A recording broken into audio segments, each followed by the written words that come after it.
Las puertas de Puente Grande se abrieron con un quejido metálico que conocía de memoria.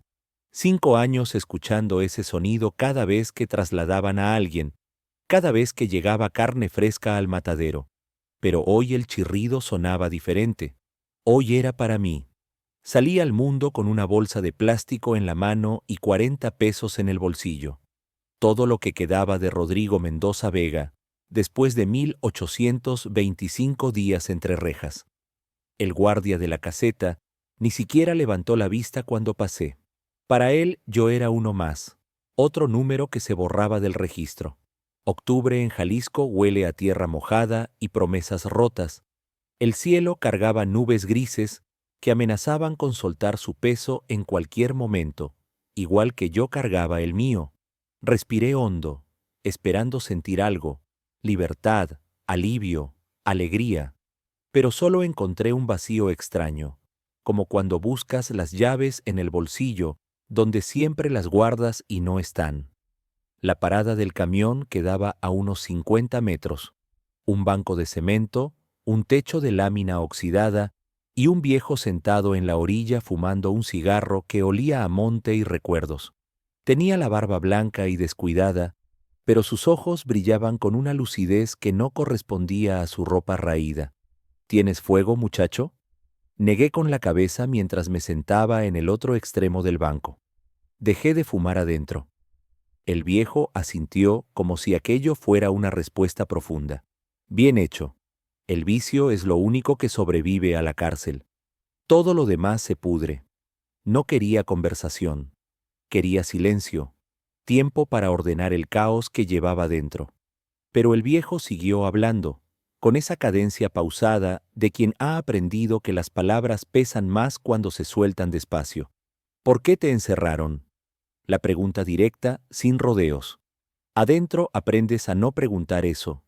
Afuera, la gente normal tampoco lo hace. Pero este hombre no parecía pertenecer a ninguno de los dos mundos. Accidente de tránsito. 5 años por un accidente. Lo miré por primera vez.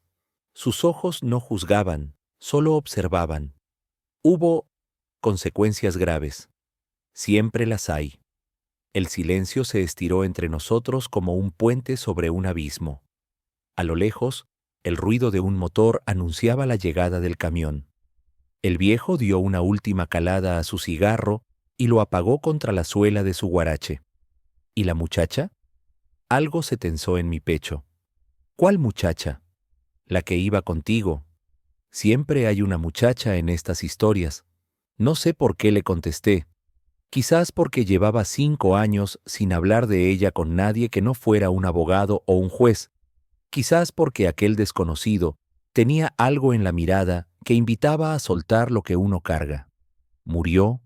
La palabra salió seca, cortante, como la había pronunciado 1000 veces en mi cabeza durante las noches de insomnio. ¿La viste morir? No. Estaba inconsciente después del choque. Me lo dijeron después, en el hospital. ¿Y el cuerpo? ¿Te dejaron despedirte? Las preguntas me golpearon como piedras lanzadas al agua quieta. Nunca nadie me había preguntado eso. Ni siquiera yo mismo me lo había permitido. No, su familia, ellos organizaron todo. Funeral privado. Cuando desperté ya estaba enterrada. El viejo se rascó la barba, pensativo. Curioso, ¿no? En este país con suficiente dinero hasta los muertos pueden resucitar, o los vivos pueden desaparecer. El camión se detuvo frente a nosotros con un bufido de frenos cansados.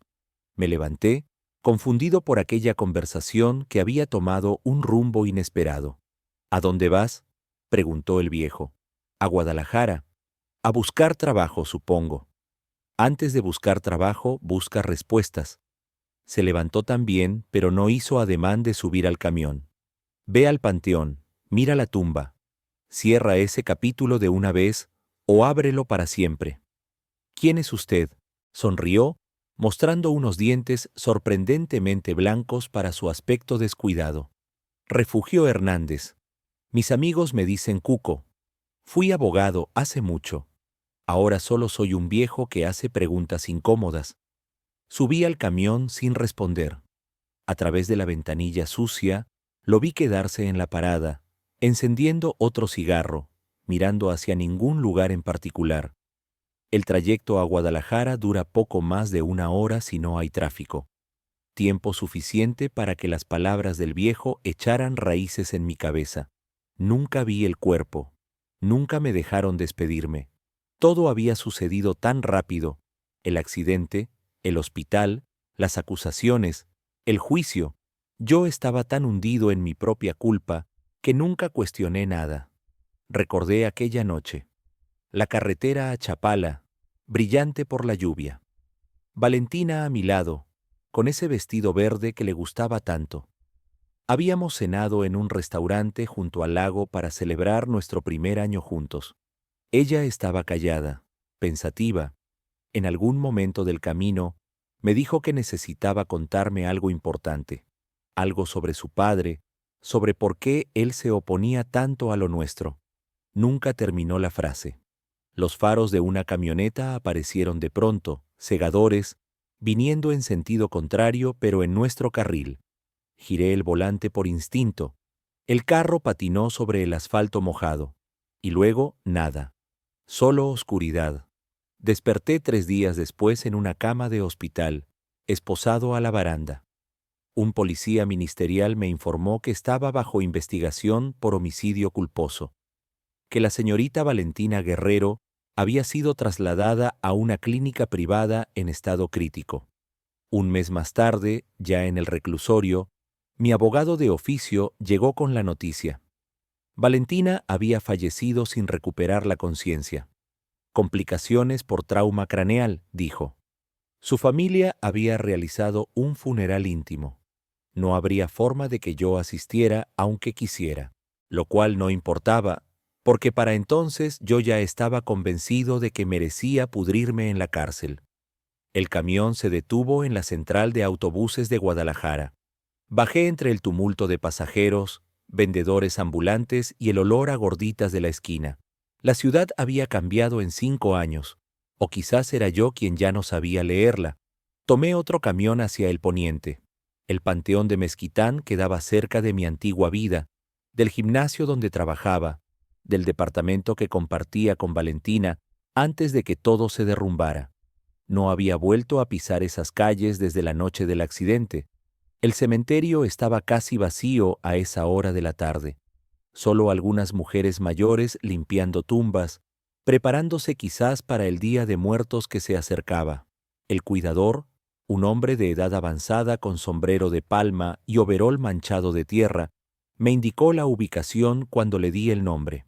Sección 12, fila 7. Al fondo, donde están los álamos. Caminé entre las hileras de cruces y lápidas, sintiendo el peso de cada paso.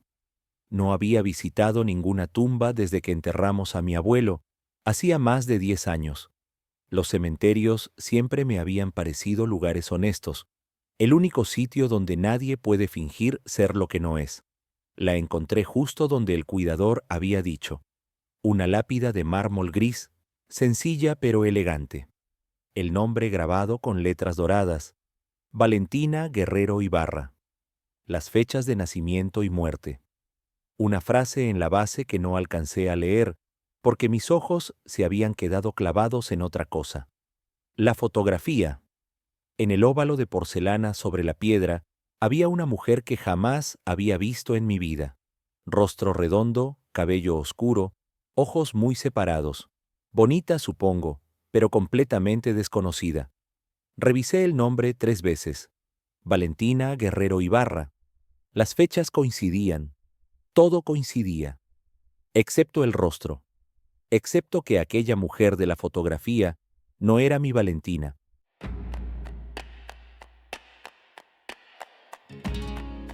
Me quedé frente a aquella lápida hasta que el sol comenzó a hundirse detrás de los álamos. Las sombras se alargaban sobre las tumbas como dedos que señalan secretos. Y yo seguía sin poder moverme, clavado en la tierra igual que las cruces a mi alrededor. Revisé la inscripción una vez más. Valentina Guerrero Ibarra. Las fechas cuadraban con lo que me habían dicho. Nacida en marzo del 96, fallecida en noviembre de hace 5 años, exactamente un mes después del accidente. Todo coincidía. Todo excepto el rostro de aquella desconocida que me miraba desde el óvalo de porcelana con una sonrisa que jamás había visto. ¿Busca a alguien, joven? La voz me sobresaltó. El cuidador del panteón se había acercado sin que lo notara, arrastrando una carretilla vacía que chirriaba con cada paso. Esta tumba, señalé la lápida con un gesto torpe. ¿Está seguro de que es la correcta? El viejo se quitó el sombrero de palma y se rascó la cabeza. Pues mire, aquí solo hay una Valentina Guerrero. De eso estoy seguro porque yo mismo ayudé a cavar el hoyo. ¿Usted estuvo en el entierro? Más o menos. Se encogió de hombros. Llegaron de noche, lo cual ya es raro. Normalmente los sepelios son de día, pero estos pagaron extra por la hora. Trajeron el ataúd cerrado, sin velorio previo. La familia, si es que eran familia, no derramó ni una lágrima. Firmaron los papeles y se fueron antes de que termináramos de echar la tierra. Algo frío me recorrió por dentro, como agua de pozo en pleno verano. ¿Tiene registros? ¿Algún documento que muestre quién autorizó el entierro? El cuidador me miró con desconfianza por primera vez. ¿Y usted quién es para andar preguntando esas cosas? Dudé un momento antes de responder. La verdad era un arma de doble filo, pero ya no tenía nada que perder. Fui su novio. Acabo de salir de la cárcel por el accidente que supuestamente la mató. Los ojos del viejo se abrieron un poco más, pero no retrocedió ni mostró miedo.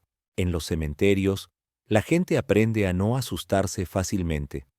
Así que usted es el muchacho del choque en la carretera a Chapala. ¿Lo recuerda? Aquí recordamos todo. Los muertos no dejan que olvidemos. Se puso el sombrero de nuevo y suspiró. Mire, los registros oficiales desaparecieron hace años. Hubo una inundación en la oficina, dijeron. Muy conveniente. Pero yo guardo mis propias libretas en casa, por si acaso. La memoria es frágil. El papel aguanta más. ¿Podría mostrarme esas libretas? El cuidador me estudió durante un largo momento, como si estuviera decidiendo si yo era de fiar o solo otro loco buscando fantasmas donde no los hay.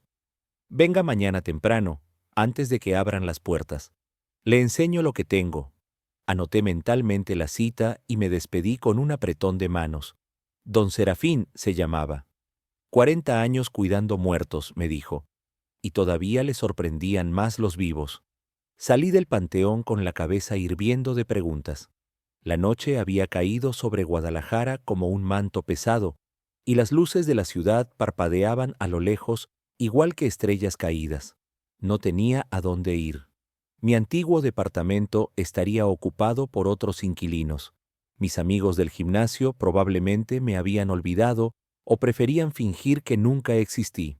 La cárcel te enseña que la soledad no es la ausencia de gente, sino la certeza de que a nadie le importa si existes o no. Encontré un café internet abierto las 24 horas cerca de la central camionera, un cuartucho estrecho que olía a cigarro y cables quemados, con hileras de computadoras antiguas, ocupadas por adolescentes jugando videojuegos, y uno que otro trasnochador buscando trabajo o compañía en la red. Pagué 10 pesos por una hora y me senté frente a una pantalla mugrienta. Mis dedos recordaban cómo teclear, aunque se sentían torpes después de tanto tiempo sin tocar nada que no fuera concreto o metal. Abrí el navegador y escribí su nombre. Valentina Guerrero Ibarra. Nada. Ni perfiles en redes sociales, ni menciones en noticias, ni fotografías, como si nunca hubiera existido, o como si alguien se hubiera encargado de borrarla del mundo digital. Probé con variaciones. Valentina Guerrero Guadalajara. Valentina Guerrero Accidente. Valentina Guerrero Obituario. Los resultados eran un desierto de enlaces irrelevantes y páginas muertas. Estaba a punto de rendirme cuando recordé algo. El padre de Valentina, don Aurelio Guerrero, tenía una empresa de transportes. Busqué el nombre, Guerrero Logistics. La página corporativa apareció de inmediato, profesional y pulida, con fotografías de camiones relucientes y bodegas enormes. En la sección de directivos encontré su rostro. El mismo hombre que me había mirado con desprecio aquella noche en su casa de Puerta de Hierro, cuando Valentina cometió el error de presentarme como su novio. Recordé esa cena como quien recuerda una herida mal cerrada. La mansión obscenamente grande, los jardines perfectos, los sirvientes que se movían en silencio como sombras entrenadas, y los padres de Valentina sentados frente a mí, examinándome igual que se examina a un caballo antes de decidir si vale la pena comprarlo. Don Aurelio no había dicho mucho durante la velada, no necesitaba hacerlo. Su esposa, doña Estela, se encargó de las preguntas incómodas. ¿De dónde era mi familia?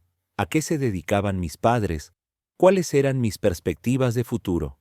Cada respuesta que yo daba parecía confirmar lo que ellos ya habían decidido de antemano. Mi hija merece a alguien de su nivel, joven, dijo don Aurelio al final de la noche, cuando Valentina se había levantado para ir al baño. Usted comprende. No era una pregunta, era una sentencia. Valentina y yo discutimos en el carro de regreso.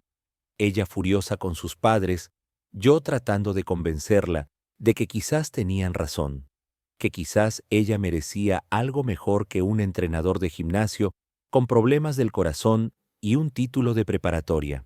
Terminamos reconciliándonos, como siempre. Ella me juró que no le importaba el dinero ni el apellido, que me quería a mí, solo a mí. Y yo le creí porque necesitaba creerle. Sacudí la cabeza para alejar los recuerdos. No había venido a revolcarme en el pasado, sino a buscar respuestas en el presente. Seguí navegando por las redes sociales, buscando cualquier rastro de Valentina. Revisé los perfiles de sus antiguas amigas de la universidad, las pocas que recordaba. Encontré a una, luego a otra. Sus muros estaban llenos de fotografías de bodas, bebés, viajes. La vida había seguido adelante para todos menos para mí. Entonces, casi por accidente, di con algo. Una tienda de decoración en Zapopan había etiquetado a varias personas en una fotografía promocional. Mujeres elegantes posando junto a muebles de diseño. Y entre ellas, medio oculta detrás de un jarrón gigante, una mujer con cabello negro y lentes de sol que no lograban esconder del todo sus ojos. Esos ojos color miel, con pequeñas motas oscuras cerca de la pupila. Los habría reconocido en cualquier parte. Los había soñado durante 1825 noches. El perfil vinculado decía, Vale de Cortés. Hice clic con el corazón golpeando contra las costillas. El perfil era privado.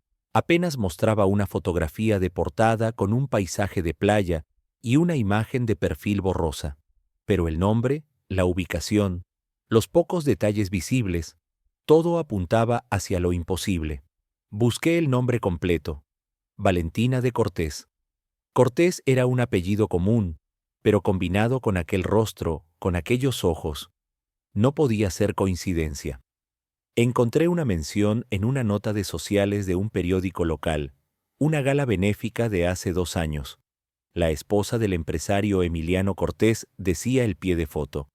Y ahí estaba ella, del brazo de un hombre canoso y sonriente, con el cabello teñido de negro, pero la misma postura, la misma forma de inclinar la cabeza, la misma sonrisa que yo conocía mejor que la mía propia. Valentina, viva, casada, con otro nombre y otra vida, mientras yo me pudría en una celda pagando por su muerte. No sé cuánto tiempo me quedé mirando aquella fotografía. El encargado del café tuvo que tocarme el hombro 2 veces para decirme que mi hora había terminado. Pagué otra hora, luego otra. Busqué todo lo que pude encontrar sobre Emiliano Cortés, empresario, dueño de centros comerciales, socio frecuente de don Aurelio Guerrero en diversos proyectos inmobiliarios. Las piezas empezaban a encajar como fragmentos de un espejo roto que revelan una imagen terrible. Encontré la dirección del fraccionamiento donde vivían.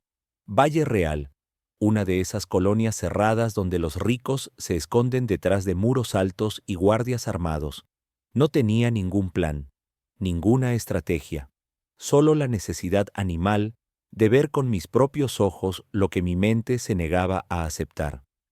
Tomé un taxi con los últimos pesos que me quedaban. El chofer me dejó a 2 cuadras de la entrada principal, mirándome con sospecha cuando le pedí que no se acercara más. Caminé el resto del trayecto pegado a las sombras, sintiendo el peso de mi ropa gastada y mi aspecto de recién liberado. La caseta de vigilancia brillaba como un faro en la oscuridad. 2 guardias uniformados conversaban junto a la pluma de acceso, ajenos a mi presencia. Me escondí detrás de un árbol de jacaranda y esperé. No sabía qué esperaba exactamente. Una señal, una confirmación, algo que me dijera que no me había vuelto loco durante 5 años de encierro. Pasaron los minutos, quizás horas.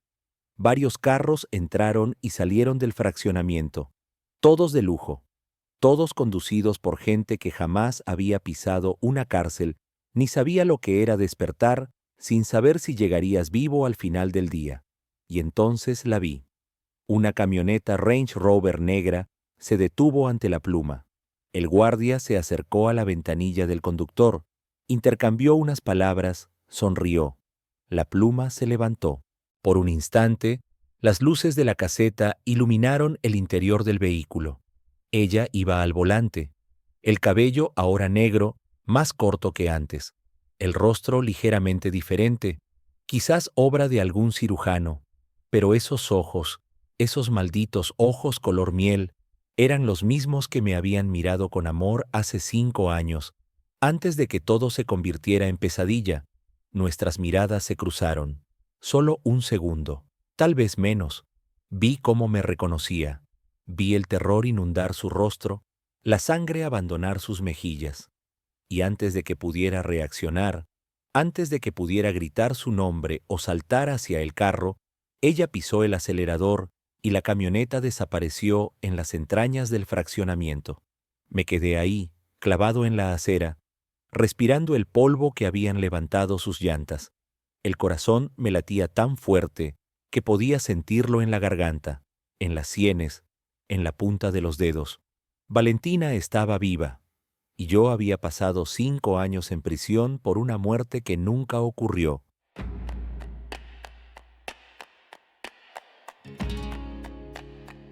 El último camión a Tepatitlán salía a las 11 de la noche. Llegué a la central con 5 minutos de sobra, el corazón todavía desbocado y la mente llena de imágenes que se negaban a ordenarse. Compré el boleto con las monedas que me quedaban y subí al autobús casi vacío, buscando un asiento junto a la ventana donde pudiera desaparecer. El viaje duraba 3 horas por la carretera libre, 3 horas para pensar, para tratar de entender lo que había visto. Pero cada vez que cerraba los ojos, aparecía el rostro de Valentina iluminado por las luces de la caseta. Esa expresión de terror que jamás le había visto, ni siquiera en nuestras peores discusiones. El camión atravesó la noche entre cerros oscuros y pueblos dormidos. Por la ventanilla sucia, distinguí los campos de agave azul que brillaban bajo la luna como un mar de plata congelada. Ese paisaje me había acompañado toda la infancia, cuando mi padre me llevaba en su camioneta destartalada a reparar tractores en los ranchos de la zona. Jalisco huele a tierra roja y tequila, decía siempre. Y si algún día te pierdes en el mundo, ese olor te traerá de vuelta a casa. Tenía razón, aunque no de la manera que él imaginaba. En algún punto del camino, entre el sueño y la vigilia, me asaltó un recuerdo que había enterrado muy hondo. La última cena con Valentina, aquella noche en el restaurante junto al lago. Ella había estado callada durante casi toda la velada, removiendo su comida sin probarla, mirando el agua oscura como si guardara secretos que solo ella podía descifrar. «Necesito contarte algo», dijo de pronto, tomando mi mano sobre el mantel. «Sobre mi papá, sobre por qué se opone tanto a lo nuestro. Ya sé por qué se opone. No soy lo suficientemente bueno para su princesa. No es eso. negó con la cabeza, impaciente. Es más complicado.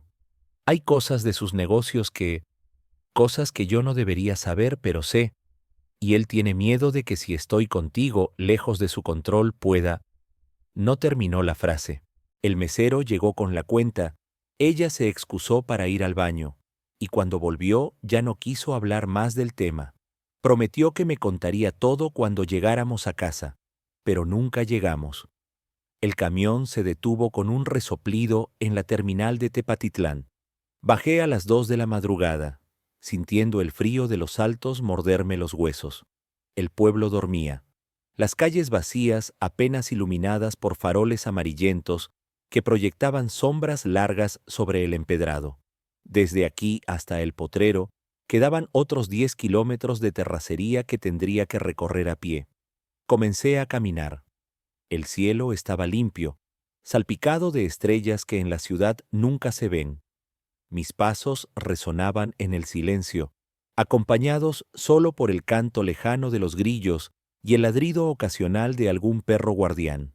Cada paso me acercaba al rancho donde había nacido, a los padres que no había visto en 5 años, a una vida que creía perdida para siempre. El amanecer me sorprendió a mitad del camino. El cielo se tiñó de rosa y naranja, mientras el sol asomaba detrás de los cerros, y los campos de agave despertaron con un brillo verde azulado que me recordó por qué la gente de aquí defiende esta tierra con uñas y dientes. Hay lugares que se meten en la sangre y no salen nunca, por más que uno intente arrancárselos. Cuando divisé el rancho, algo dentro de mí se aflojó, como un nudo que llevaba años apretado. La casa seguía igual, paredes de adobe encalado, techo de teja roja, el corral donde mi padre guardaba su camioneta y las herramientas, el huerto de mi madre al costado, con sus hileras de chile, tomate y calabaza, el viejo mezquite junto a la entrada, ese árbol que según la leyenda había plantado mi bisabuelo cuando llegó a estas tierras huyendo de la revolución. Mi madre salió al porche antes de que yo llegara a la cerca. No sé cómo supo que venía. Quizás ese instinto que tienen las madres para presentir a sus hijos, o quizás simplemente estaba despierta desde el alba, como siempre, preparando el desayuno para mi padre antes de que él saliera a trabajar. Rodrigo susurró, llevándose las manos al pecho. Hijo, no corrió hacia mí. Se quedó inmóvil, como si temiera que yo fuera un espejismo que desaparecería si se movía demasiado rápido.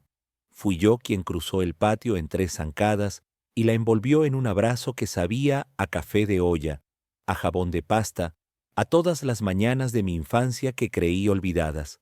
Ya estoy aquí, mamá, ya estoy aquí.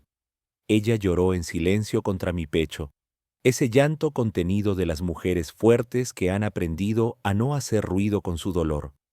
Mi madre nunca fue de lágrimas fáciles. La recuerdo entera en el funeral de mi abuelo, en las sequías que casi nos arruinaron, en las noches de angustia cuando mi padre llegaba tarde del trabajo y ella imaginaba lo peor. Pero ahora, con su hijo de vuelta después de 5 años, se permitió el lujo de quebrarse un poco.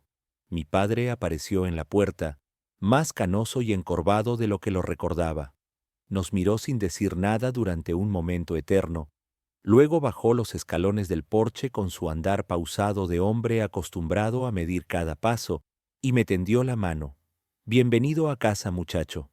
El apretón fue firme, como siempre, pero en sus ojos vi algo que nunca antes había notado.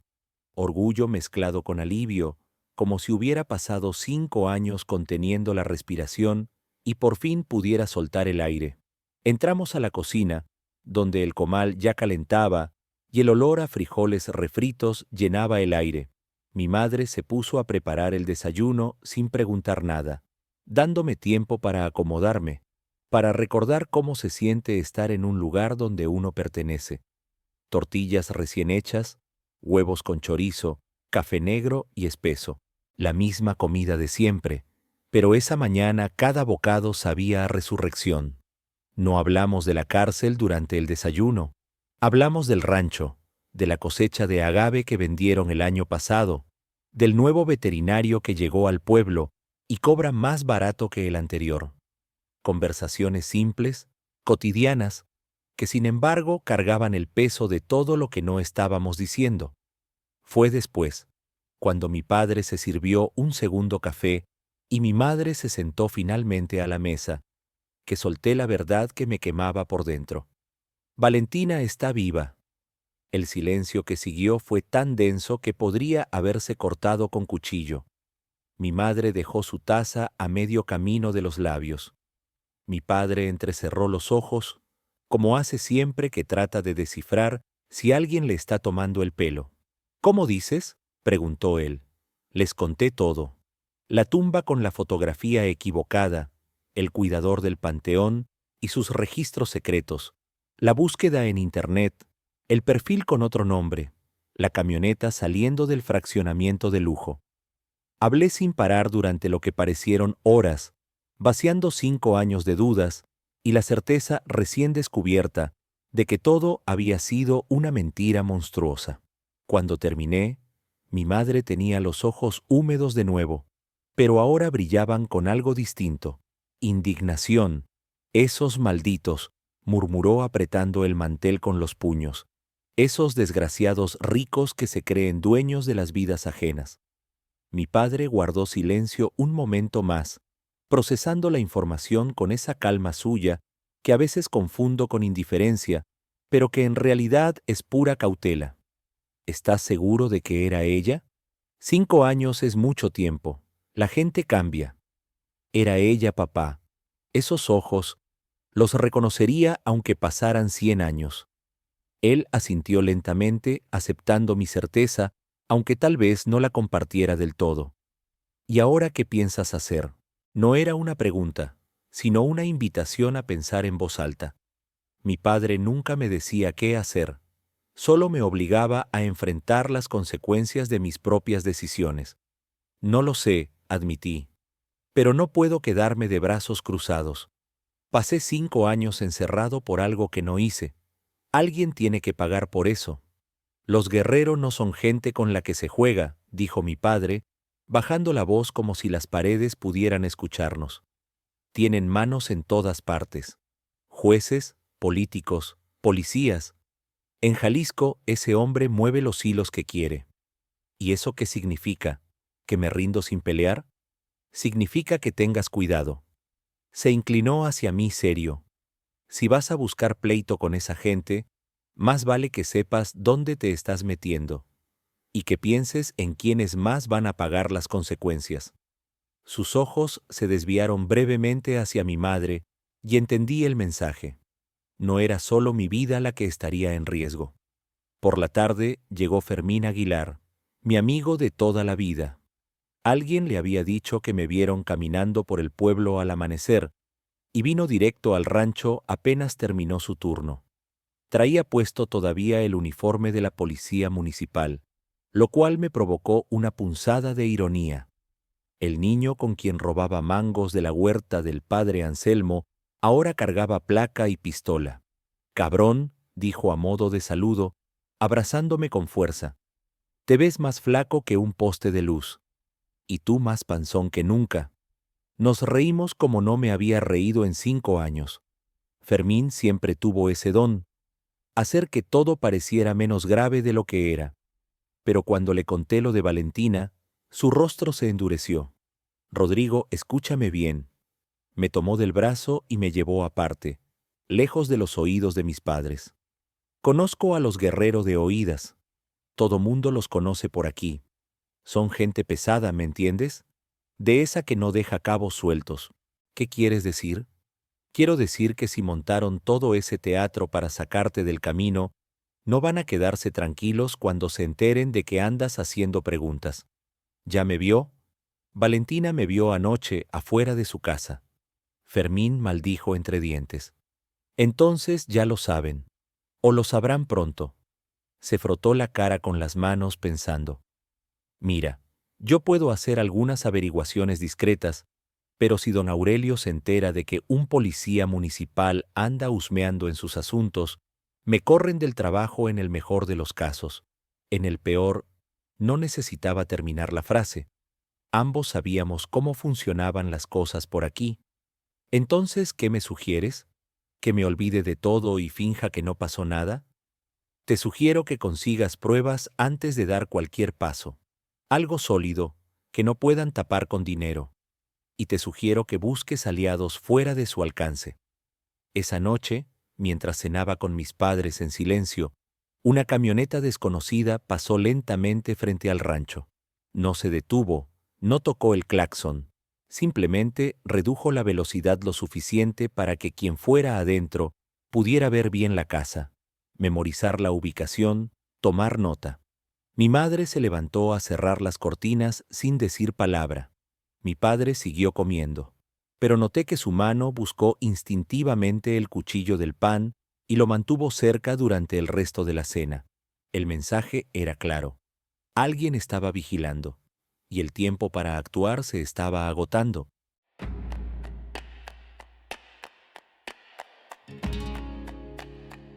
Lucía Ramírez apareció en mi vida como aparecen las cosas importantes, sin aviso y en el momento justo. La encontré 3 días después de mi llegada en la tienda de don Epitacio, donde mi madre me había mandado a comprar 1 kilo de azúcar y unas velas para el altar de los difuntos que ella mantenía en la esquina de la sala. Estaba pagando cuando escuché una voz a mis espaldas. ¿Rodrigo? ¿Rodrigo Mendoza? Me volví y tardé un momento en reconocerla. La niña flacucha que pasaba los veranos en casa de su abuela, la que me seguía a todas partes cuando teníamos 10 años y me pedía que le enseñara a trepar árboles, se había convertido en una mujer de mirada firme y sonrisa cautelosa. Llevaba el cabello recogido en una trenza que le caía sobre el hombro, y bajo el brazo cargaba una pila de cuadernos que delataban su oficio. «Lucía», dije sorprendido, «no sabía que estabas en el pueblo. Llegué hace unos meses. Mi abuela ya no puede vivir sola y alguien tenía que cuidarla». Se encogió de hombros con naturalidad. Además, conseguí trabajo en la secundaria, maestra de matemáticas. ¿Quién lo hubiera dicho, verdad? La niña que reprobaba todas las sumas ahora las enseña. Salimos juntos de la tienda y caminamos sin rumbo fijo por las calles empedradas. Lucía no me preguntó por la cárcel, aunque seguramente lo sabía. En los pueblos chicos las noticias viajan más rápido que el viento. En cambio, me habló de su vida. El matrimonio que no funcionó, el divorcio que la dejó sin casa pero con la libertad de empezar de nuevo, la decisión de volver a sus raíces cuando la ciudad se volvió demasiado ruidosa. A veces hay que perderse para encontrar el camino, dijo, mirando hacia los cerros que rodeaban el pueblo. O eso dicen, ¿no?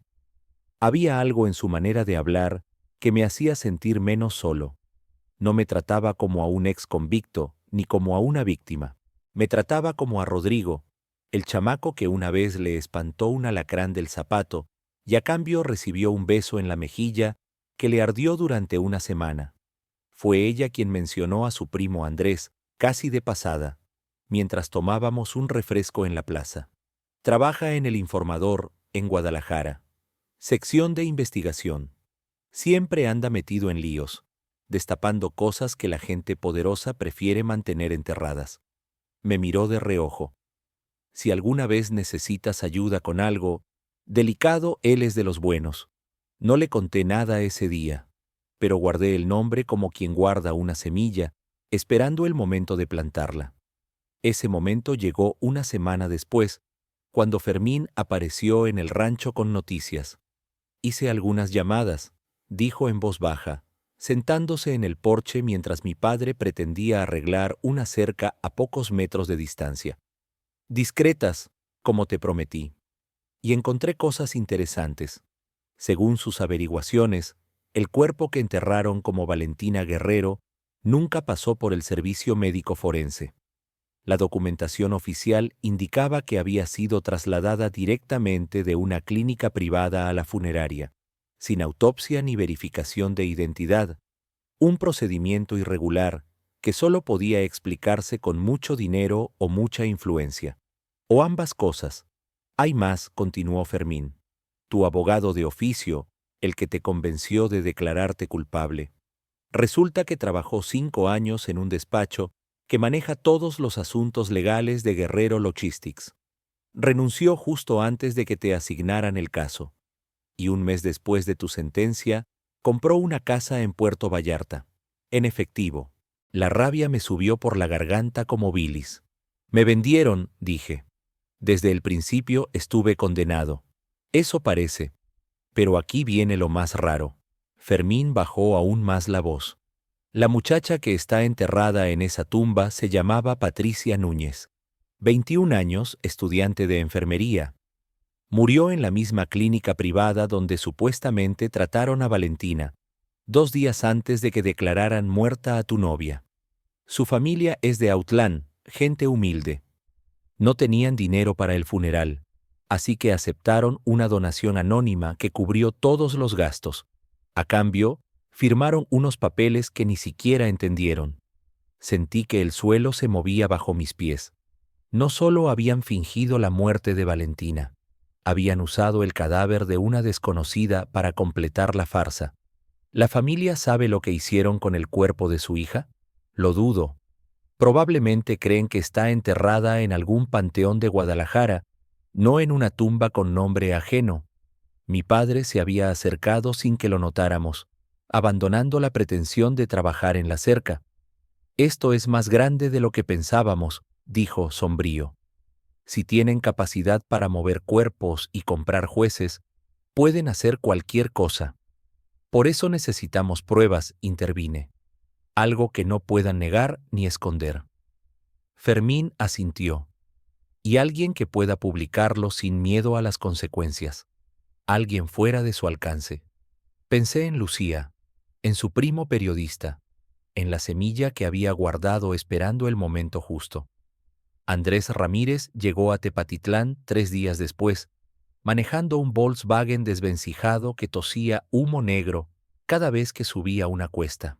Era un hombre delgado, de unos 35 años, con barba de varios días y ojos que parecían registrar cada detalle de su entorno. Cuando le tendí la mano noté que tenía los dedos manchados de tinta, como los periodistas de antes, los que todavía creían en el poder de las palabras impresas. Mi prima me contó tu historia, dijo sin preámbulos, sentándose en la cocina de mis padres, como si lo hubiera hecho 1000 veces. Pero quiero escucharla de ti. Desde el principio, sin omitir nada. Hablé durante 2 horas. Andrés tomaba notas en una libreta gastada, interrumpiendo solo para pedir aclaraciones o verificar fechas.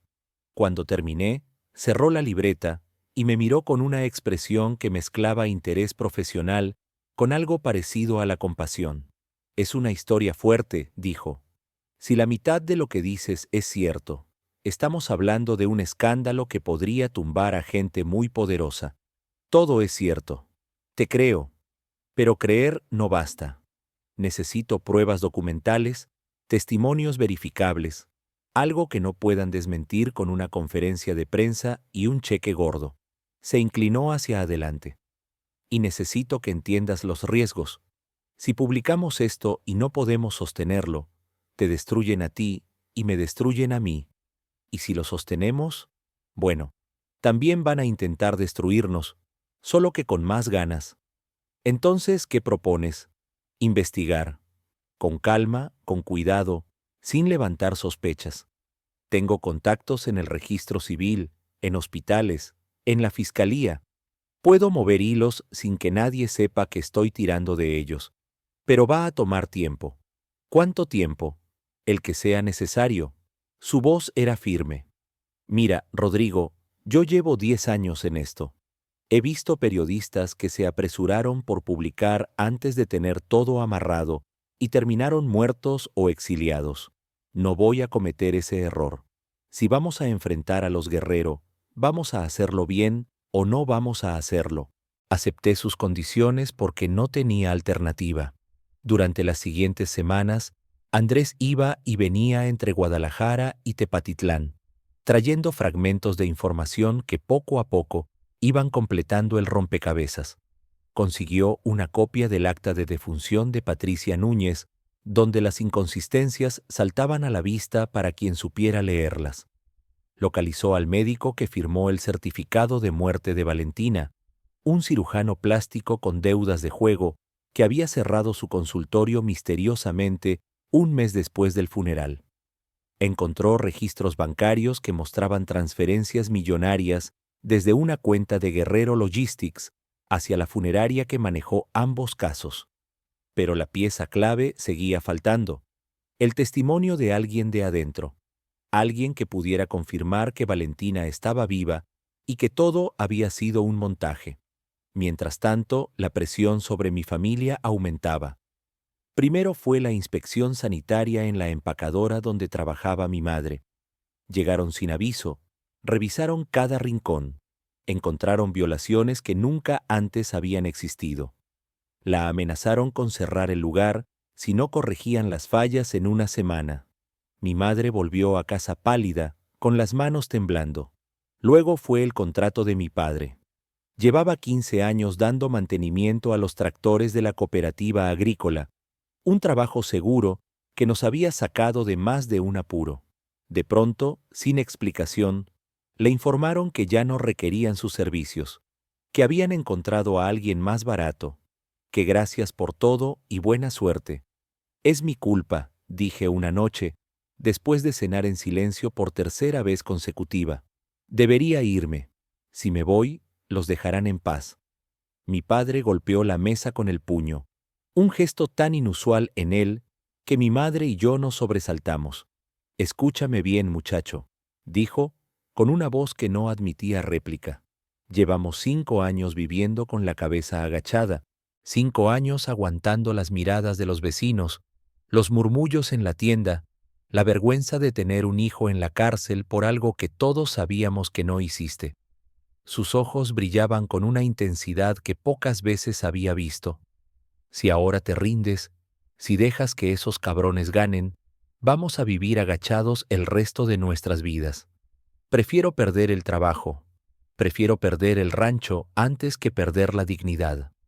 Mi madre tomó su mano y la apretó sin decir nada. En ese gesto simple había más fuerza que en 1000 palabras. Esa misma noche, mientras revisaba por enésima vez los documentos que Andrés había reunido, mi teléfono vibró con un mensaje de un número desconocido. Sé lo que le hicieron. Puedo ayudar. Pero tiene que ser en persona. Firmaba E. Le mostré el mensaje a Lucía, que había venido a traerme unos libros que pensó podrían interesarme. Ella frunció el ceño. ¿Eh? ¿Quién puede ser? No tengo idea. Pero si sabe algo, podría ser una trampa. Podría.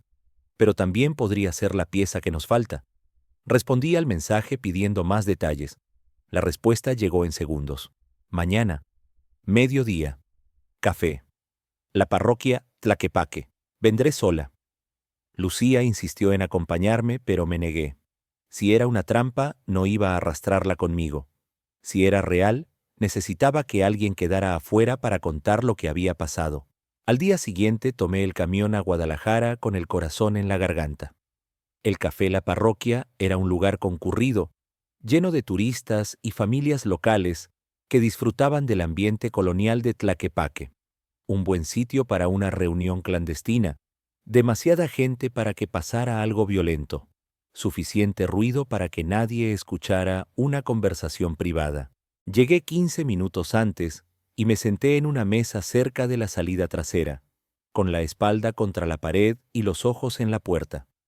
Pedí un café que no pensaba tomar y esperé. A las 12 en punto entró una mujer que reconocí de inmediato, aunque nunca la había visto sin el maquillaje perfecto y las joyas ostentosas.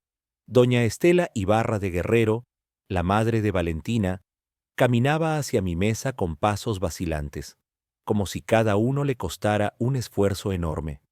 Vestía de manera sencilla, casi anónima, y sus ojos mostraban el cansancio de quien lleva demasiado tiempo cargando un peso que no puede compartir. Se sentó frente a mí sin saludar. Durante un momento largo nos miramos en silencio. 2 personas unidas por una tragedia fabricada, separadas por todo lo demás. Usted debe odiarme, dijo finalmente, con voz apenas audible. Todavía no sé qué sentir, respondí. Depende de lo que tenga que decirme. Ella asintió, como si mi respuesta fuera exactamente la que esperaba. Luego abrió su bolso y sacó un sobre manila que empujó hacia mí sobre la mesa. Mi esposo destruyó a mi hija, dijo, y en su voz había una grieta que amenazaba con convertirse en abismo. La destruyó igual que lo destruyó a usted. Yo lo permití porque tenía miedo, porque siempre tuve miedo. Pero ya no puedo seguir viviendo así. Abrí el sobre con manos que apenas temblaban. Dentro había una memoria USB y varios documentos con sellos oficiales. Son grabaciones, explicó doña Estela. Conversaciones de Aurelio con sus abogados, con el juez que llevó su caso, con el dueño de la funeraria. Llevo años guardándolas, por si algún día las necesitaba para protegerme. Una lágrima rodó por su mejilla, pero no hizo ademán de limpiarla. Úselas. Úselas antes de que él me destruya a mí también. ¿Por qué ahora?, pregunté. ¿Por qué después de 5 años? Doña Estela me miró con ojos que habían visto demasiado. Porque mi hija vive encerrada en una jaula de oro, muerta por dentro aunque respire. Porque mi nieta va a crecer creyendo que su abuelo es un hombre respetable. Porque usted pagó por un crimen que no existió, y yo fui cómplice de esa injusticia. Se puso de pie, recogiendo su bolso. Y porque ya estoy demasiado vieja para seguir teniendo miedo. Se fue sin despedirse, perdiéndose entre la multitud de turistas que llenaba las calles de Tlaquepaque. Yo me quedé sentado, con el sobre en las manos, sintiendo el peso de todo lo que contenía. Las piezas por fin estaban cayendo en su lugar. Ahora solo faltaba la más importante, Valentina.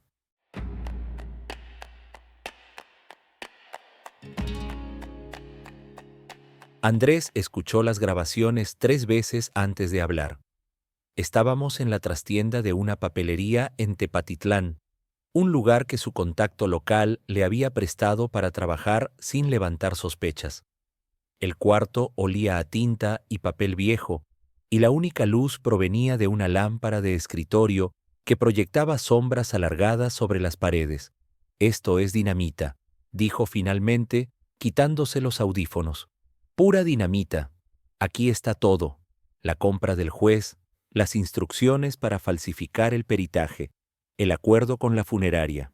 Hasta menciona por nombre al comandante que manipuló tu expediente. ¿Es suficiente para publicar?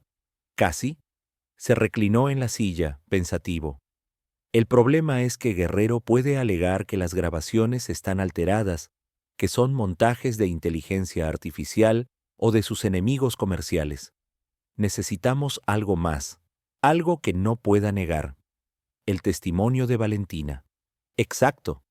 Si ella confirma que está viva y que todo fue un montaje de su padre, la historia se vuelve inatacable. Me miró fijamente. ¿Crees que aceptaría hablar? La pregunta me golpeó como un puño en el estómago. Durante semanas había evitado pensar en ese momento, en la posibilidad de volver a verla, de escuchar de sus propios labios por qué me había condenado a 5 años de infierno. Parte de mí quería respuestas. Otra parte tenía miedo de lo que esas respuestas pudieran significar. No lo sé, admití, pero tengo que intentarlo. Contactar a Valentina resultó más fácil de lo esperado. Doña Estela, que había cortado comunicación después de nuestro encuentro en Tlaquepaque, respondió a un mensaje de Andrés con instrucciones precisas. Su hija estaría dispuesta a hablar, pero solo en un lugar de su elección, lejos de los ojos de su padre y su esposo. La capilla abandonada del antiguo rancho familiar en Atotonilco, a 1 hora de Guadalajara. Un sitio que Valentina conocía desde niña, donde solía esconderse cuando el mundo de los adultos se volvía demasiado pesado. Llegué solo, como ella había pedido. El camino de terracería serpenteaba entre campos de maíz ya cosechado, y el polvo que levantaba el taxi se quedaba flotando en el aire como un velo ocre. La capilla apareció al final de una vereda flanqueada por nopales, una construcción pequeña de piedra gris, con el techo medio derrumbado y las ventanas tapiadas con tablones podridos. El taxi se alejó dejándome en medio del silencio. Solo se escuchaba el viento moviendo las ramas secas de un mezquite cercano y el canto lejano de un cenzontle. Empujé la puerta de madera carcomida y entré. Valentina estaba sentada en uno de los bancos de la nave, de espaldas a mí.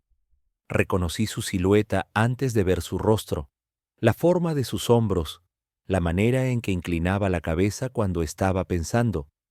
5 años no habían borrado esa memoria de mi cuerpo. Se volvió al escuchar mis pasos, y ahí estaba, la mujer que había amado más que a mi propia vida, la mujer por cuya muerte había pagado con 5 años de encierro. Tenía el cabello más corto y oscuro, los rasgos ligeramente distintos, pero sus ojos seguían siendo los mismos, color miel con motas oscuras cerca de la pupila, ahora enrojecidos como si hubiera estado llorando.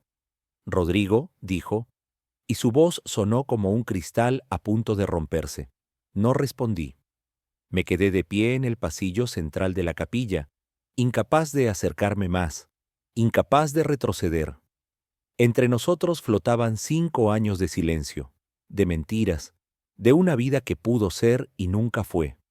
«Gracias por venir», continuó ella, levantándose del banco. «Sé que no tengo derecho a pedirte nada, pero...» «¿Por qué?», la interrumpí. La palabra salió más dura de lo que pretendía, cargada con todo el peso de las noches sin dormir, de las pesadillas, de la culpa que me había carcomido por dentro. «Es lo único que quiero saber». «¿Por qué?». Valentina cerró los ojos un momento, como si la pregunta fuera un golpe físico. Cuando los abrió, había en ellos una mezcla de dolor y vergüenza que nunca le había visto. «Porque tuve miedo», respondió. «Porque soy una cobarde». Se sentó de nuevo y me hizo señas para que me acercara. Dudé un instante antes de caminar hacia ella y sentarme en el banco de enfrente, dejando el pasillo entre nosotros como una frontera que ninguno se atrevía a cruzar. Aquella noche, después del accidente, comenzó con voz temblorosa. Yo estaba consciente, aturdida, sangrando, pero consciente. Tú no te movías y yo entré en pánico. En lugar de llamar a una ambulancia, llamé a mi padre. Soltó una risa amarga. Toda mi vida, cada vez que algo salía mal, llamaba a mi padre. Él siempre lo arreglaba todo, siempre. ¿Y qué hizo esta vez? Llegó antes que nadie. Me sacó del carro, me llevó a una de sus clínicas privadas. Me dijo que tú estabas bien, que la ambulancia venía en camino, que no me preocupara. Sus manos temblaban sobre su regazo. Pero después, cuando ya estaba en la clínica, me explicó su plan. Dijo que era la oportunidad perfecta para sacarte de mi vida de una vez por todas. ¿Y tú aceptaste? «No», exclamó. Y por primera vez vi un destello de la Valentina que recordaba, la que se enfrentaba a sus padres por mí, la que juraba que nada nos separaría. Le grité, le supliqué que no lo hiciera. Le dije que te amaba, que prefería morir antes que hacerte daño. Entonces, ¿qué pasó? Valentina bajó la mirada, incapaz de sostener la mía. Me amenazó. Dijo que si no cooperaba, si intentaba advertirte o escapar, te mataría. No en la cárcel, no de manera obvia. Un accidente, una sobredosis, una pelea entre reos. Su voz se quebró. Conocía a mi padre, Rodrigo. Sabía que era capaz de hacerlo. Había visto cómo destruía a quienes se interponían en su camino. Empresarios que lo desafiaron y terminaron en la ruina. Políticos que lo traicionaron y aparecieron muertos en circunstancias sospechosas. Yo sabía que no estaba mintiendo. El silencio que siguió fue denso, cargado de todo lo que no podíamos decir. Afuera, el viento había arreciado y golpeaba los tablones de las ventanas con un ritmo irregular, como un corazón enfermo. «Así que elegiste salvarme», dije lentamente, tratando de procesar lo que escuchaba. «Condenándome a 5 años de cárcel. Elegí que siguieras vivo». Las lágrimas corrían por sus mejillas sin que hiciera intento de detenerlas. Cada día de estos 5 años me he odiado por esa decisión. Cada noche me he preguntado si hice lo correcto, si habría sido mejor arriesgarme, si tú habrías preferido morir antes que vivir encerrado por mi culpa. Quise odiarla.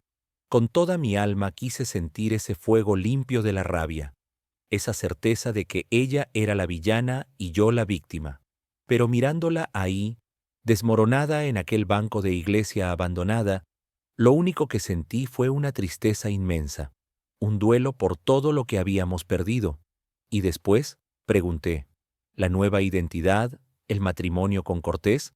Todo fue idea de mi padre. Me llevaron a una clínica en Houston para los cambios, el cabello, algunos ajustes en el rostro. Cuando volví, ya tenía documentos nuevos y una historia inventada. Valentina de Cortés, educada en el extranjero, heredera de una familia de Monterrey que nadie conocía. Se limpió las lágrimas con el dorso de la mano. Emiliano era el candidato perfecto para mi padre. Rico, bien conectado, lo suficientemente ambicioso para no hacer preguntas incómodas. Nos casamos 6 meses después de mi supuesta muerte. ¿Él sabe la verdad? Sabe que tengo un pasado complicado. No sabe los detalles. Hizo una pausa. Es un hombre débil, Rodrigo. No malo, solo débil. Hace lo que mi padre le dice porque es más fácil que resistirse. Me levanté del banco y caminé hacia el altar destruido, necesitando poner distancia entre nosotros para poder pensar. Sobre la piedra agrietada todavía se distinguían restos de pintura dorada, vestigios de una época en que aquel lugar significaba algo para alguien. Necesito que grabes tu testimonio, dije sin volverme. Todo lo que me contaste. Que confirmes que estás viva, que el accidente fue manipulado, que tu padre compró al juez y falsificó las pruebas. Lo haré. Me volví, sorprendido por la rapidez de su respuesta. ¿Así de fácil? No tiene nada de fácil. Se puso de pie y caminó hacia mí. Significa destruir a mi padre, destruir mi matrimonio, destruir la vida que he construido estos 5 años. Significa que mi hija crecerá sabiendo que su abuelo es un criminal y su madre una cómplice. Se detuvo a un paso de mí, tan cerca que podía oler su perfume, el mismo que usaba hace 5 años. Pero también significa que por primera vez desde aquella noche podré mirarme al espejo sin querer vomitar. Sacó su teléfono del bolso y me lo tendió. Graba. Pregunta lo que necesites. Ya no tengo nada que esconder. La grabación duró casi 1 hora. Valentina habló sin interrupciones, detallando cada paso del plan de su padre, cada mentira que había tenido que sostener, cada momento de los últimos 5 años en que había querido confesar y no se había atrevido. Cuando terminó, tenía la voz ronca y los ojos hinchados, pero había algo diferente en su postura, como si se hubiera quitado de encima un peso que la había estado aplastando. Gracias, dije guardando el teléfono. No me las des, negó con la cabeza. Esto no borra lo que hice. Nada puede borrarlo. No, pero es un comienzo. Nos quedamos en silencio, sin saber cómo despedirnos. ¿Qué se dice en un momento así? ¿Qué palabras pueden cerrar una herida de 5 años? Fue entonces cuando escuchamos el ruido. Motor de carro acercándose por el camino de tierra, y no uno sino varios. Valentina palideció. No puede ser, susurró. Nadie sabía que estaría aquí. Corrí hacia una de las ventanas tapiadas y miré por una rendija entre los tablones. 3 camionetas negras se habían detenido frente a la capilla, levantando nubes de polvo. De la primera, bajó un hombre que reconocí por las fotografías que Andrés me había mostrado. Emiliano Cortés, el esposo de Valentina. De las otras bajaron varios tipos con aspecto de guardaespaldas, y detrás de ellos, caminando con la calma de quien se sabe dueño del mundo, apareció don Aurelio Guerrero. «Tu teléfono», dije, volviéndome hacia Valentina. «Te rastrearon». Ella miró el aparato en su mano como si fuera una serpiente venenosa.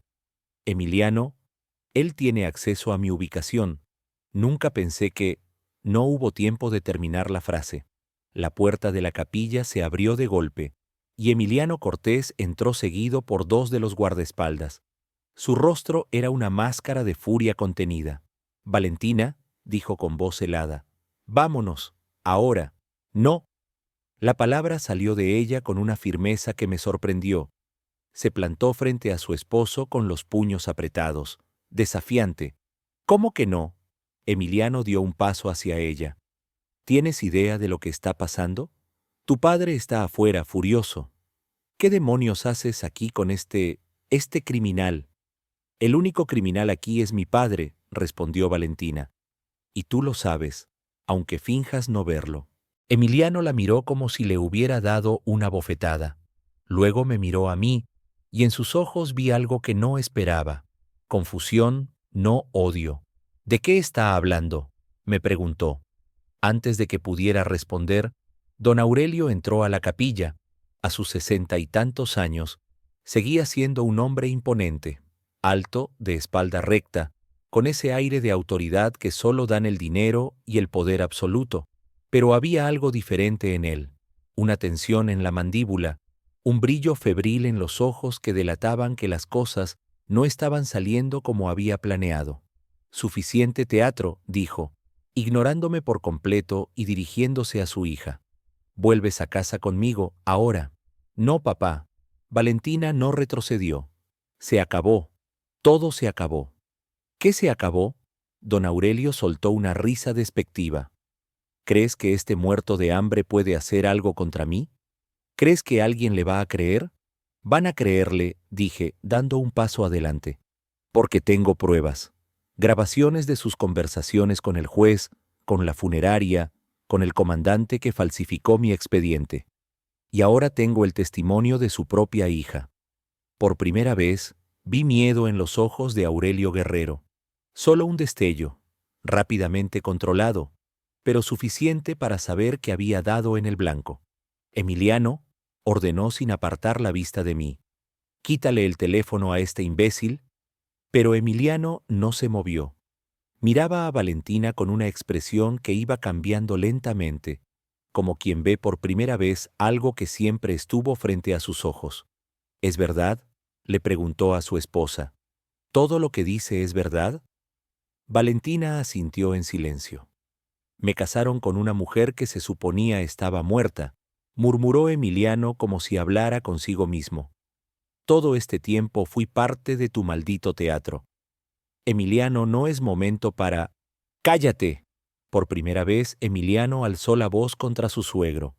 5 años. 5 años viviendo una mentira. ¿Qué más me has ocultado? ¿Los contratos que me hiciste firmar sin leer? ¿Las reuniones a las que nunca me invitabas? ¿El dinero que aparecía en cuentas que yo no conocía? El equilibrio de poder en aquella capilla había cambiado. Los guardaespaldas miraban a don Aurelio esperando instrucciones, pero él parecía haber perdido el control de la situación. Y en ese momento de vacilación, hice lo único que podía hacer. Saqué el teléfono y envié la grabación de Valentina a Andrés, junto con un mensaje de 3 palabras. Publica todo, ya.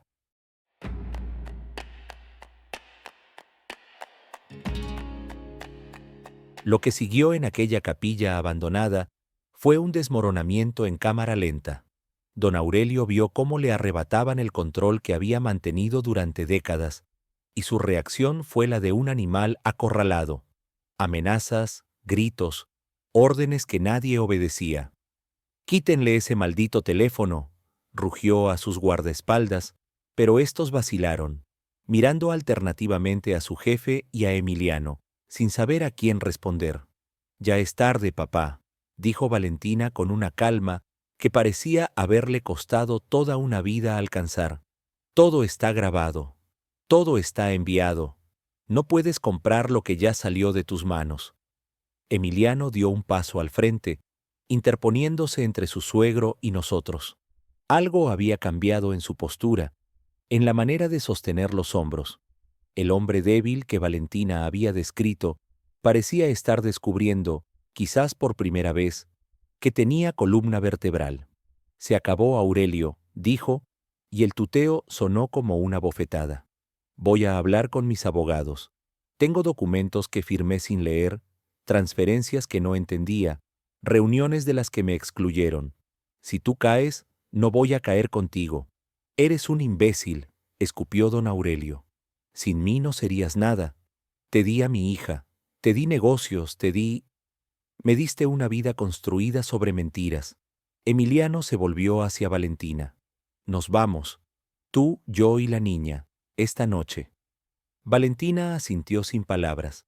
Había lágrimas en sus ojos, pero también algo parecido al alivio de quien finalmente suelta una carga que llevaba demasiado tiempo sosteniendo. Don Aurelio los vio salir de la capilla sin poder detenerlos. Luego me miró a mí, y en sus ojos ya no había poder ni arrogancia, solo el odio impotente de quien ve destruirse todo lo que construyó. Esto no termina aquí, siseó. Tengo recursos, tengo contactos. Puede intentarlo, lo interrumpí. Pero mientras usted habla, un periodista en Guadalajara está preparando la historia que va a demoler su imperio, y esta vez no hay jueces que comprar ni expedientes que falsificar. Salí de la capilla sin mirar atrás. El sol de la tarde caía sobre los campos resecos, y por primera vez en 5 años sentí que podía respirar sin que el aire me pesara en los pulmones. Las semanas siguientes fueron un torbellino que apenas recuerdo con claridad. La historia apareció primero en El Informador, con el titular que Andrés había soñado durante años. El empresario, la hija fantasma y los 5 años robados.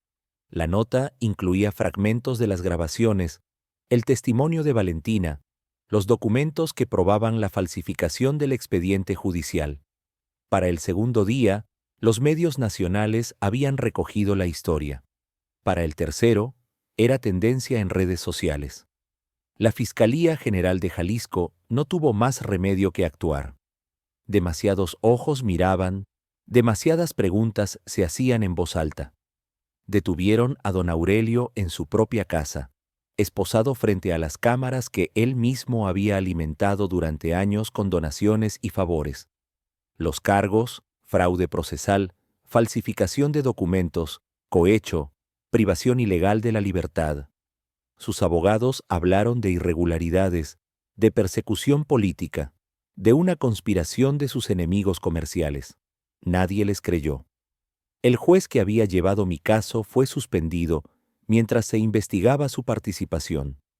El comandante de la policía ministerial, que manipuló las pruebas, huyó del país antes de que pudieran arrestarlo. Dicen que está en Guatemala, aunque nadie lo ha confirmado. La funeraria cerró sus puertas de un día para otro, y su dueño apareció muerto en un aparente suicidio que nadie se molestó en investigar demasiado. Mi proceso de exoneración tomó 4 meses, 4 meses de trámites, audiencias, declaraciones repetidas hasta el cansancio. Pero al final, un juez diferente leyó una sentencia diferente. Rodrigo Mendoza Vega, declarado inocente de todos los cargos. Sentencia anulada. Antecedentes eliminados. Compensación económica por los años de prisión injusta. Una cantidad que sonaba grande pero que apenas alcanzaba para empezar de nuevo. No me importó el dinero. Lo que me importó fue el momento en que salí del juzgado y vi a mis padres esperándome en las escaleras. Mi madre lloraba abiertamente, sin esconderse. Mi padre me abrazó sin decir nada, pero sentí que temblaba, y supe que ese temblor contenía todo lo que nunca había podido expresar con palabras. Regresé a El Potrero, porque no había otro lugar donde quisiera estar. La ciudad me había masticado y escupido. El campo me recibió sin preguntas ni condiciones. Conseguí trabajo en la secundaria del pueblo, dando clases de educación física a muchachos que me miraban con curiosidad al principio y con respeto después, cuando se corrió la voz de que el nuevo profesor había sido atleta profesional antes de que la vida le torciera el camino. Lucía y yo nos fuimos acercando sin prisa, como se acercan 2 ríos que saben que van al mismo mar. Ella seguía dando clases de matemáticas, yo las mías de deportes, y en algún momento empezamos a caminar juntos de regreso a casa, a compartir los almuerzos en la banca del patio, a quedarnos hablando hasta que el sol se ponía detrás de los cerros. No hubo declaraciones grandilocuentes ni promesas eternas, solo la certeza creciente de que estar con ella se sentía como volver a casa después de un viaje muy largo.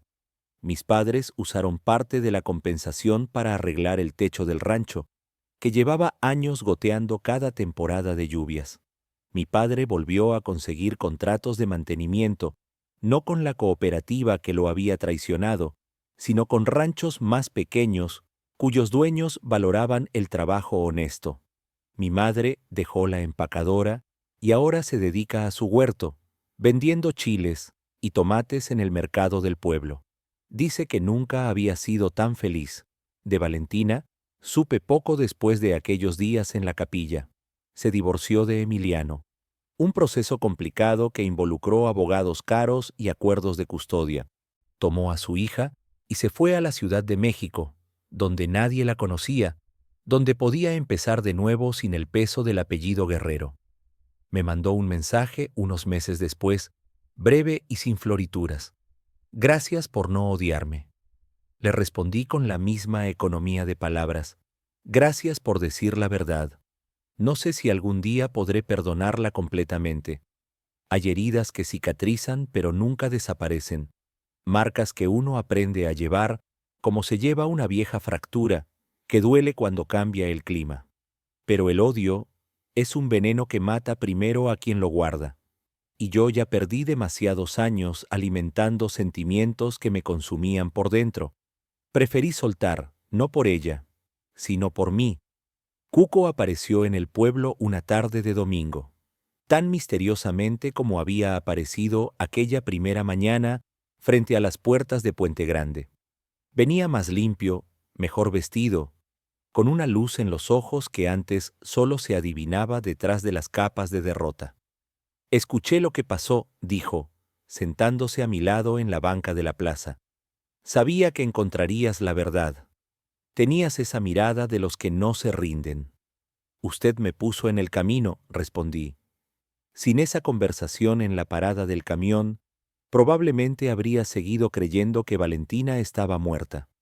Solo hice preguntas. Las respuestas las encontraste tú. Me contó que había vuelto a ejercer, no como abogado, eso ya no era posible, sino como asesor de una organización que ayuda a personas injustamente encarceladas. Recorre cárceles, escucha historias, identifica casos que merecen ser revisados. Su propia experiencia de caída y redención lo convirtió en alguien que los presos respetan y en quien confían. Resulta que perderlo todo fue lo mejor que me pasó, dijo con una sonrisa que mezclaba ironía y genuina paz. Me obligó a encontrar lo que realmente valía la pena. Don Aurelio Guerrero fue condenado a 12 años de prisión. Sus abogados apelaron como era de esperarse, pero las pruebas eran demasiado sólidas, los testimonios demasiado contundentes. Perdió el banco, perdió las empresas, perdió la red de influencias que había tejido durante décadas. Lo último que supe de él fue que estaba en el mismo penal de Puente Grande donde yo había pasado 5 años, aunque en un pabellón diferente, reservado para presos que pueden pagar por comodidades. Incluso en la cárcel, el dinero establece diferencias. A veces pienso en él, encerrado entre esas paredes que yo conocí tan bien. No siento satisfacción ni alegría por su caída, solo una especie de simetría cósmica, como si el universo hubiera decidido equilibrar las cuentas de una manera que ninguno de los dos podríamos haber anticipado. Esta mañana desperté antes del amanecer, como me acostumbré a hacer en prisión y nunca pude dejar de hacer después. Salí al porche del rancho con una taza de café en la mano y me quedé mirando cómo el cielo pasaba del negro al gris, del gris al rosa, del rosa al azul limpio de los días despejados en los altos. La niebla cubría los campos de agave como una sábana blanca, ocultando los contornos del paisaje que conozco de memoria.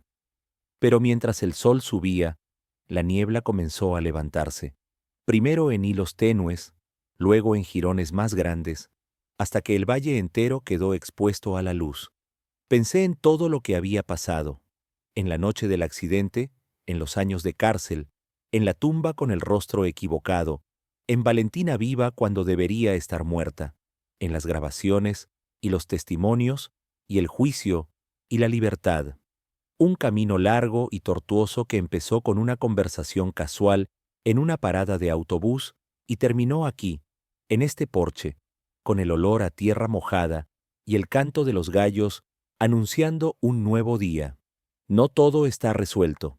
Todavía hay noches en que despierto sobresaltado, soñando que estoy de vuelta en la celda, que todo fue un sueño y la libertad nunca llegó. Todavía hay momentos en que la rabia me sorprende, emergiendo de algún rincón oscuro donde creía haberla enterrado. Todavía hay cicatrices que duelen cuando menos lo espero. Pero también hay mañanas como esta. Mañanas en que el café sabe a gloria y el aire huele a posibilidades. Mañanas en que Lucía aparece en el camino con su bicicleta, saludándome con la mano mientras pedalea hacia la escuela. Mañanas en que mi madre me llama a desayunar y mi padre me pide ayuda con alguna reparación, y todo se siente normal, ordinario, maravillosamente simple. La niebla siempre se disipa. A veces toma tiempo. A veces toma todo lo que tienes, tu fe, tu esperanza, tus años más jóvenes. A veces te arranca pedazos que nunca recuperarás, pero al final siempre se disipa. Y cuando lo hace, lo que queda es la verdad, desnuda, imperfecta, a veces dolorosa, pero verdad al fin. Y con la verdad, por primera vez en mucho tiempo, se puede empezar a vivir.